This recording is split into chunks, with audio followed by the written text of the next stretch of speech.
How to view locked chats on WhatsApp.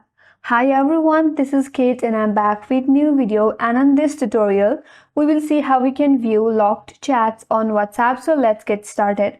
First of all, launch the WhatsApp application in your mobile device and you have to make sure that you're logged in with your account. Once you open up your WhatsApp application and you're logged in with your number, on your chat page at the top you will see an folder or file as locked chats. Now, to view your locked chat, all you have to do is tap on that folder that says locked chats.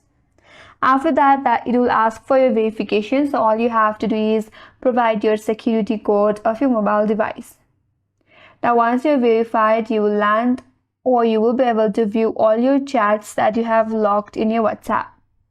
So this is the way to view locked chats on WhatsApp, and that's all for today's video. Hope this video helped you. If you are new to our channel, make sure to like and subscribe. Thank you for watching and I will see you in the next video.